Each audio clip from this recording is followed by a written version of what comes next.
तो हेलो दोस्तों। पिछले लेक्चर में हमने जनरल फार्माकोलॉजी ख़त्म कर दिया, जिसमें फार्माकोकाइनेटिक और फार्माकोडायनामिक्स हमने ख़त्म कर दिया। अब हम शुरू करने वाले हैं unit 2, drugs affecting autonomic nervous system. ठीक है, तो चलिए शुरू करते हैं। तो द ऑटोनॉमिक नर्वस सिस्टम, पहले ऑटोनॉमिक नर्वस सिस्टम को हमें अच्छे से समझना होगा। ठीक है, चलिए।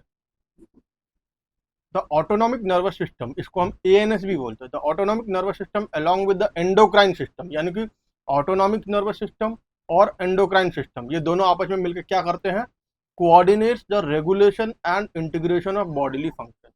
समझे कि ऑटोनॉमिक नर्वस सिस्टम और एंडोक्राइन सिस्टम आपस में मिलकर जो बॉडीली फंक्शंस होते हैं उसको कोऑर्डिनेट करते हैं और रेगुलेट करते हैं और इंटीग्रेट करते हैं। The endocrine system sends signals to target tissues by varying the levels of blood-borne hormone। तो ये जो एंडोक्राइन सिस्टम क्या करता है, ये क्या करता है, टारगेट टिश्यूज को सिग्नल भेजता है। एंडोक्राइन सिस्टम क्या करता है, पहले टारगेट टिश्यूज को सिग्नल भेजता है।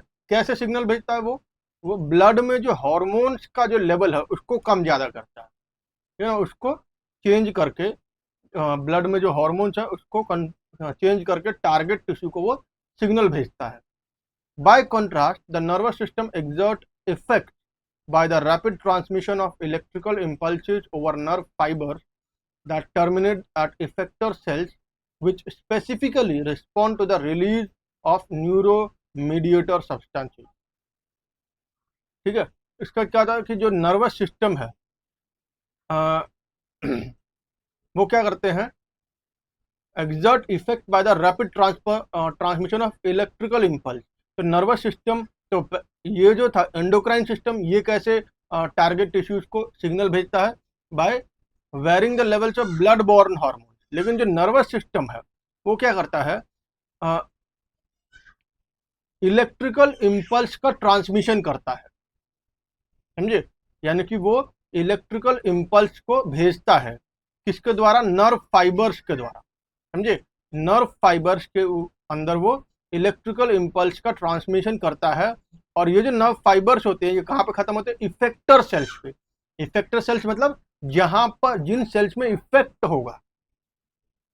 समझे क्या होता है, देखो नर्वस सिस्टम क्या करते हैं, ये नर्व फाइबर्स में इलेक्ट्रिकल इम्पल्स का ट्रांसमिशन करके इफेक्ट शो करते हैं। ठीक है, कहाँ पर भेजते हैं नर्व फाइबर को, ये इफेक्टर सेल्स में नर्व फाइबर को भेजते हैं, which specifically respond to the release of neuromediator substances।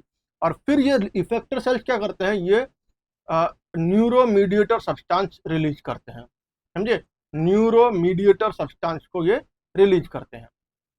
तो drugs that produce their primary therapeutic effect by mimicking or altering the function of the ANS are called autonomic drugs and are discussed in the following 4 chapters। तो यहां तक आपको समझ में आ गया होगा कि एएनएस काम कैसे करता है ना। तो अब ऐसे ड्रग्स, ठीक है, ऐसे ड्रग्स जो अपना जो प्राइमरी थेराप्यूटिक इफेक्ट होते हैं वो कैसे शो करते हैं, समझो, वो या तो एएनएस के जैसे ही काम करेंगे, ठीक है ना, यानी कि जिस तरह से एएनएस काम कर रहा है उसी के जैसे वो काम करेंगे, तभी वो प्राइमरी थेराप्यूटिक इफेक्ट दिखा पाएंगे, या फिर एएनएस के फंक्शंस को ऑल्टर कर देंगे, उनको चेंज कर देंगे, है ना। तो ऐसे ड्रग्स जो ये सब कर सकते हैं उनको हम ऑटोनॉमिक ड्रग्स कहते हैं, है ना। और इसको हम आगे के 4 चैप्टर में पढ़ेंगे। The autonomic agents act either by stimulating portions of the ANS और by blocking the action of the autonomic nerves. तो ये जो ऑटोनॉमिक एजेंट्स होते हैं ये क्या करते हैं, ये एएनएस के किसी हिस्से को स्टिमुलेट कर देते हैं या फिर ऑटोनॉमिक नर्व्स के किसी एक्शन को ब्लॉक कर देते हैं। This chapter outline the fundamental physiology of the ANS. तो इस चैप्टर में हम एएनएस के फंडामेंटल फिजियोलॉजी के बारे में पढ़ेंगे। पहले हमें ड्रग्स से पहले हमें उस सिस्टम के बारे में पढ़ना पड़ेगा ना। and describe the role of neurotransmitters in the communication between extracellular events and chemical changes within the cell। तो ये चैप्टर में हम क्या पढ़ेंगे, इस चैप्टर में हम पढ़ेंगे एएनएस के फंडामेंटल फिजियोलॉजी के बारे में और उसमें जो न्यूरो ट्रांसमीटर होते हैं उनका क्या रोल है, किसी एक्स्ट्रा सेलुलर इवेंट और किसी सेल के अंदर केमिकल चेंजेस, इन दोनों के बीच में न्यूरो ट्रांसमीटर कम्युनिकेशन का क्या रोल है, इसके बारे में हम इस चैप्टर में पढ़ेंगे। ठीक है, तो ये देखो लो यहाँ पे एक चार्ट दिया हुआ है, जैसे नर्वस सिस्टम को दो भागों में बांटा गया है, पेरिफेरल नर्वस सिस्टम और central nervous system. Peripheral nervous system में दो टाइप्स होते हैं, एफरेंट डिवीजन और इफरेंट डिवीजन और एफरेंट डिवीजन। इफरेंट डिवीजन फिर दो टाइप के होते हैं, ऑटोनॉमिक सिस्टम और सोमैटिक सिस्टम। ऑटोनॉमिक सिस्टम में आते हैं एंटेरिक, पैरासिम्पैथेटिक और सिंपैथेटिक। ठीक है, तो सबसे पहले हमें नर्वस सिस्टम को अच्छे से समझना होगा। तो the nervous system is divided into two anatomical division. Nervous system को दो एनाटॉमिकल डिवीजन्स में डिवाइड किया गया है। द सेंट्रल नर्वस सिस्टम, जिसे हम सीएनएस कहते हैं, which is composed of brain and spinal cord. तो सबसे पहले क्या आता है हमारा central nervous system. Nervous system को दो भागों में डिवाइड किया गया है, जिसमें सबसे पहले आता है हमारा सेंट्रल नर्वस सिस्टम या सीएनएस कहते हैं। और इसमें क्या क्या आता है, इसमें आता है हमारा ब्रेन और स्पाइनल कॉर्ड। ठीक है, तो ये हो गया। तो सीएनएस में क्या क्या आता है, हमारा ब्रेन और स्पाइनल कॉर्ड। और दूसरा टाइप क्या है, and the peripheral nervous system, जिसे हम पीएनएस कहते हैं। ठीक है, peripheral nervous system which includes neurons located outside the brain and spinal cord. ठीक है ना, तो सीएनएस को छोड़ के बाकी जितने भी नर्वस सिस्टम है, जितने भी नर्व्स हैं, वो सारे किस में आएंगे, पेरिफेरल नर्वस सिस्टम में। ठीक है, that is any nerves that enter और लीव द सीएनएस। तो वो सारी नर्व जो सीएनएस में एंटर करेंगी या सीएनएस से बाहर जाएंगी, वो सारे किस में आएंगे, पेरिफेरल नर्वस सिस्टम में। The peripheral nervous system is subdivided into the efferent and afferent division. है ना, यहाँ पे देखो, यहाँ पे पेरिफेरल नर्वस सिस्टम को दो भागों में डिवाइड किया गया है, इफरेंट डिवीजन और afferent division. The efferent neurons carry signals away from the brain and spinal cord to the peripheral tissues. तो efferent neurons क्या करती हैं, ये सीएनएस यानी कि ब्रेन और स्पाइनल कॉर्ड से मैसेज को लेके जाती है, सिग्नल्स को दूर लेके जाती है। कहाँ पर, पेरिफेरल टिश्यूज में। पेरिफेरल टिश्यूज मतलब कि जो दूर के टिश्यूज होते हैं। And the efferent neurons bring information from the periphery to the CNS. है ना, और एफरेंट न्यूरॉन्स क्या करते हैं, ये सिग्नल्स को पेरिफेरी टिश्यू से यानी कि दूर से के टिश्यू से लाके वो सीएनएस को देते हैं, यानी कि सेंट्रल नर्वस सिस्टम को देते हैं। आया समझ में। Afferent neurons provide sensory input to modulate the function of the efferent division through reflex arc और neural pathways that mediate reflex action. तो एफरेंट न्यूरॉन्स क्या करते हैं, ये सेंसरी इनपुट प्रोवाइड करते हैं, जिससे कि क्या करते हैं, इफरेंट डिवीजन को ये मॉड्यूलेट कर सके, इफरेंट डिवीजन के फंक्शन को मॉड्यूलेट कर सके। ठीक है ना, और इसी से ही जो रिफ्लेक्स एक्शन भी प्रोड्यूस होता है। ठीक है, तो अब हम देखते हैं functional divisions with in the nervous system. ठीक है, नर्वस सिस्टम के अंदर फंक्शनल डिवीजन कैसे होता है।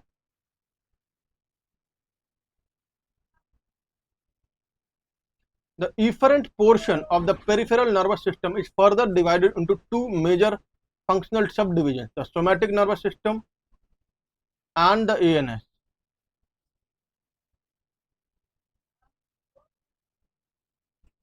ठीक है ना, तो अब जो इफरेंट, जो पेरिफेरल नर्वस सिस्टम का इफरेंट पोर्शन है ना, उसको फिर दो मेजर फंक्शनल सब डिविजन्स में डिवाइड किया गया है। एक होता है सोमैटिक नर्वस सिस्टम और दूसरा है एएनएस, ऑटोनॉमिक नर्वस सिस्टम। ठीक है, the somatic efferent neurons are involved in the voluntary control of the functions such as contraction of the skeletal muscles essential for locomotion। तो ये somatic efferent neurons ये क्या करती हैं, ये जो वॉलंटरी कंट्रोल है, ठीक है ना, किसी भी फंक्शन का जो वॉलंटरी कंट्रोल है उसमें इन्वॉल्व होती है सोमैटिक इफरेंट न्यूरॉन्स। ठीक है, जैसे कि कॉन्ट्रैक्शन ऑफ स्केलेटल मसल, जितने भी हमारे स्केलेटल मसल्स हैं उनके कॉन्ट्रैक्शन में, क्योंकि ये वॉलंटरी है, हम अपनी मर्जी से अपना हाथ पैर हिला सकते हैं, है ना, और ये लोकोमोशन के लिए जरूरी है। तो इसमें कौन से न्यूरॉन्स होंगे, सोमैटिक इफरेंट न्यूरॉन्स। और जो द एएनएस है, the ANS conversely regulates the everyday requirement of vital bodily functions without the conscious participation of the mind. और जो एएनएस है वो क्या करता है, इसका उल्टा करता है, जिसमें इनवॉलंटरी कंट्रोल की ज़रूरत पड़ती है। ठीक है, जितने भी हमारे वाइटल बॉडीली रोज के जो वाइटल बॉडीली फंक्शंस हैं उनको ये 24 घंटे लगातार कंट्रोल करता है। ठीक है ना, इसमें माइंड का कॉन्शियस पार्टिसिपेशन नहीं होता है because of the involuntary nature of the ANS as well as its function. It is also known as the visceral, vegetative और involuntary nervous system. अब क्योंकि इसका जो involuntary है, ये जो ANS का जो नेचर है वो involuntary है और इसका फंक्शन भी involuntary है, इसलिए इसको हम visceral, vegetative या involuntary nervous system भी कहते हैं. It is composed of efferent neurons that innervate visceral smooth muscle, cardiac muscle, vasculature and the exocrine glands, thereby controlling digestion, cardiac output, blood flow and glandular secretion. तो अब ये जो efferent ये जो क्या बोलते हैं, हाँ, एएनएस है यानी कि ऑटोनॉमिक नर्वस सिस्टम है। ठीक है, इसमें इसके जो इफरेंट न्यूरॉन्स होते हैं ये कहाँ कहाँ पर जाते हैं, visceral smooth muscle, cardiac muscle, vasculature और एक्सोक्राइन ग्लैंड। इसीलिए ये किस किस चीज को कंट्रोल कर सकते हैं, डाइजेशन को, कार्डियक आउटपुट को, ब्लड फ्लो को और ग्लैंडुलर सिक्रेशन को ये कंट्रोल कर सकते हैं। ठीक है, अब हम देखते हैं एएनएस का एनाटॉमी। ठीक है ना, इसका एनाटॉमी क्या होगा, देखो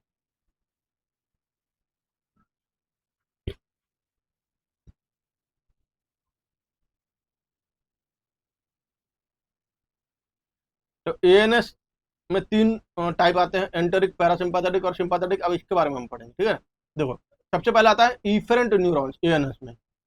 The ANS carries nerve impulses from the CNS to the effector organ through two types of efferent neurons, the preganglionic neurons and the postganglionic neurons. यहाँ पे देख लेते हैं। सबसे पहले देखो ANS क्या करता है, ये CNS से, CNS यानी कि ब्रेन और स्पाइनल कॉर्ड, ठीक है ना, यहाँ पर इसको सेल बॉडी बोल दिया, ब्रेन और स्पाइनल कॉर्ड का सेल बॉडी बोल दिया। ठीक है ना, तो CNS से ये इफेक्टर ऑर्गन यानी कि यहाँ पर सिग्नल नर्व इम्पल्स को लेके आता है। ठीक है ना, किस किस तरीके से, दो तरीके से। ठीक है ना, द प्री गैंग्लियोनिक न्यूरॉन, तो यहाँ पर ये वाला जो हिस्सा ये प्री गैंग्लियोनिक न्यूरॉन्स है, and the post ganglionic neuron, और ये पोस्ट गैंग्लियोनिक न्यूरॉन्स है। The cell body of the first nerve cell, the pre ganglionic neuron, is located within the CNS। ठीक है ना, तो इस प्री गैंग्लियोनिक न्यूरॉन का जो सेल बॉडी है, समझो इस न्यूरॉन का जो सेल बॉडी है वो किसके अंदर है, CNS के अंदर है। ठीक है, the pre ganglionic neurons emerge from the brain stem और spinal cord and make a synaptic connection in ganglia, an aggregation of the nerve cell body located in the peripheral nervous system. तो अब देखो समझो क्या होता है, ये जो प्री गैंग्लियोनिक न्यूरॉन्स हैं, ठीक है ना, ये ब्रेन सेल से इमर्ज होते हैं यानी कि ब्रेन या स्पाइनल कॉर्ड से निकलते हैं। ठीक है, और ये गैंग्लिया यानी कि इस न्यूरॉन के गैंग्लिया में साइनेप्टिक कनेक्शन बनाते हैं। है ना, यहाँ पर ये देखो ये इसके ये दूसरे न्यूरॉन है। ठीक है ना, तो इसके इसमें ये एक साइनेप्टिक कनेक्शन बनाते हैं। The ganglia function as relay station between the pre ganglionic neuron and the second nerve cell, the post ganglionic neuron. अब ये जो गैंग्लिया है ये एक स्टेशन का काम करता है, ठीक है, रिले स्टेशन का काम करता है प्री गैंग्लियोनिक न्यूरॉन और पोस्ट गैंग्लियोनिक न्यूरॉन के बीच में। The cell body of the post ganglionic neuron originates from in the ganglion. ठीक है ना, अब ये जो पोस्ट गैंग्लियोनिक न्यूरॉन है इसका जो सेल बॉडी है, ठीक है ना, वो इसी गैंग्लियन में ओरिजिनेट होता है। It is generally non-myelinated and terminates on effector organs such as visceral smooth muscle, cardiac muscle and exocrine gland। ठीक है ना, तो ये क्या होता है, ये नॉन माइलिनेटेड यानी कि यहाँ पे कोई माइलिन शीट नहीं होती। ठीक है ना, और ये इफेक्टर ऑर्गन पर जाकर खत्म होती है, यहाँ पर ये इफेक्टर ऑर्गन है इस पर जाकर खत्म होती है। ठीक है, उसके बाद कौन कौन से ऑर्गन्स में जाती है, ये विसरल स्मूथ मसल में, यानी कि ये जो इफेक्टर ऑर्गन है ये कौन कौन सा हो सकता है, visceral smooth muscle, cardiac muscle और एक्सोक्राइन ग्लैंड। है ना, तो ये सारे जो है इफरेंट न्यूरॉन में आएंगे एएनएस के, ठीक है ना। उसके बाद हम आते हैं एफरेंट न्यूरॉन्स। एफरेंट न्यूरॉन क्या होते हैं? The efferent neurons fibers of the ANS are important in the reflex regulation of the system. For example, by sensing pressure in the carotid sinus and aortic arc, and in signaling the CNS to influence the efferent branch of the system to respond. तो afferent neurons क्या होते हैं? तो afferent neurons या fibre जो ANS के जो efferent neurons होते हैं वो रिफ्लेक्स रेगुलेशन में कंट्रोल हेल्प करते हैं, ठीक है ना। जैसे कि कैरोटिड साइनस या आयोटिक आर्क में प्रेशर को सेंस करना, ठीक है ना, और सीएनएस को इन्फ्लुएंस करना, उसके डिफरेंट ब्रांच को रिस्पॉन्ड करने के लिए, ठीक है ना। तो इस तरह से एफरेंट न्यूरॉन्स काम करते हैं। उसके बाद आता है सिंपैथेटिक न्यूरॉन्स। सिंपैथेटिक न्यूरॉन्स क्या होता है? The efferent ANS is divided into sympathetic and parasympathetic nervous system, ठीक है ना। तो जो इफरेंट एएनएस है उसको फिर हमने सिंपैथेटिक और पैरासिम्पैथेटिक नर्वस सिस्टम में डिवाइड किया, as well as the enteric nervous system. Anatomically, the sympathetic and parasympathetic neurons originate in the CNS and emerge from two different spinal cord regions. तो anatomically ये जो sympathetic और जो parasympathetic neurons हैं ये कहाँ से ओरिजिनेट होता है? सीएनएस से, ठीक है। और दो अलग अलग रीजन स्पाइनल कॉर्ड के रीजन से ओरिजिनेट होते हैं, इमर्ज होते हैं। The pre ganglionic neurons of the sympathetic system come from the thoracic and lumbar region T1 to L2, ठीक है। तो जो सिंपैथेटिक सिस्टम का जो प्री गैंग्लियोनिक न्यूरॉन है वो किस में से आता है? थोरेसिक और लंबर रीजन से, यानी कि T1 से लेकर L2 के बीच में, है ना। स्पाइनल कॉर्ड के T1 से L2 के बीच में कौन सा आता है? ये प्री गैंग्लियोनिक न्यूरॉन्स, ठीक है। And they synapse into cord-like chains of ganglia that run close to and in parallel on each side of the spinal cord. The preganglionic neurons are short in comparison to the postganglionic ones. जो प्रीगैंग्लियोनिक neurons होते हैं वो छोटे होते हैं size में post ganglionic neurons से।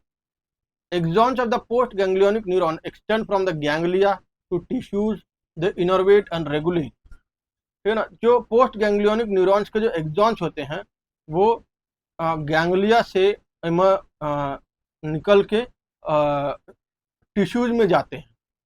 In most cases, the preganglionic nerve endings of the sympathetic nervous system are highly branched, enabling one preganglionic neuron to interact with many postganglionic neurons. तो ज़्यादातर केसेस में जो प्री गैंग्लियोनिक नर्व एंडिंग्स होते हैं sympathetic nervous system का वो बहुत ज़्यादा ब्रांच होता है, जिसकी वजह से क्या होता है? जो एक प्री गैंग्लियोनिक न्यूरॉन्स हैं वो बहुत सारे पोस्ट गैंग्लियोनिक न्यूरॉन्स के साथ इंटरेक्शन कर सकता है। This arrangement enables activation of numerous effector organs at the same time. तो इसी की वजह से, इसी अरेंजमेंट की वजह से जो बहुत सारे जो इफेक्टर ऑर्गन्स हैं वो एक साथ एक्टिवेट हो सकते हैं।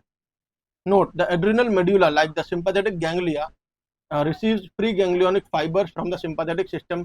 The adrenal medulla, in response to stimulation by ganglionic neurotransmitter acetylcholine, secretes epinephrine, adrenaline, and lesser amounts of norepinephrine directly into the blood, है ना। तो यहाँ पर नोट क्या है? जो एड्रिनल मेड्यूला है ये कहाँ पे होगा? ये हमारा किडनी के ऊपर, ठीक है।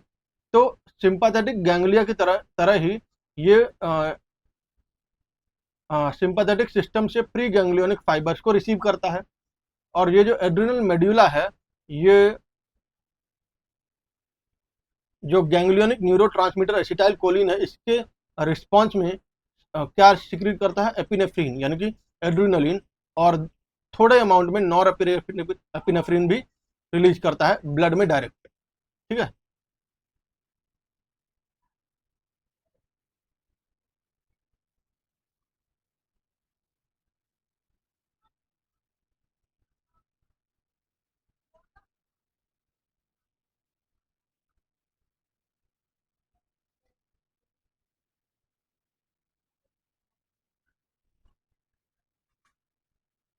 ठीक है। उसके बाद parasympathetic neurons. Parasympathetic neurons parasympathetic pre ganglionic fibres arise from cranial nerve 3, ठीक है। तो पैरासिम्पैथेटिक प्री गैंग्लियोनिक फाइबर कहाँ से अराइज होती है? क्रेनियल नर्व 3 यानी कि ऑक्यूलोमोटर से, और 7 फेशियल से, और 9 ग्लॉसोफेरेंजियल, और 10 वेगस से। ठीक है, और साथ में और किससे सिक्रीट निकलती है? सेक्रल रीजन S2 से S4 से, स्पाइनल कॉर्ड के। साइनाप्स इन गैंग्लिया नियर और ऑन द इफेक्टर ऑर्गन। ठीक है ना, ये पैरासिम्पैथेटिक न्यूरॉन्स के लिए हो गया। Enteric neurons, the enteric nervous system is third division of the ANS। ठीक है ना, जो एंटेरिक न्यूरॉन्स क्या है, ये ANS का थर्ड डिवीजन है। It is a collection of nerve fiber that innervate the GI tract, pancreas and gall bladder and constitutes of the brain of the gut. है ना, तो ये क्या करता है, ये जो गैस GI ट्रैक्ट से, पैंक्रियाज से, गॉल ब्लैडर से, ठीक है ना, सारे सबके नर्व फाइबर को कलेक्ट करता है। इनसे जो नर्व फाइबर निकलती हैं उन्हीं को कलेक्ट कर लेता है ये एंटेरिक न्यूरॉन। इसीलिए इसको हम ब्रेन ऑफ द गट भी बोलते हैं। This system functions independently of the CNS। ये जो सिस्टम है ये CNS से इंडिपेंडेंटली फंक्शन करता है and control motility, exocrine and endocrine secretion and micro circulation of the GI tract. It is modulated by both the sympathetic and parasympathetic nervous system. ठीक है, तो इस तरह से ये हो गया। अगली क्लास में हम इससे आगे पढ़ेंगे।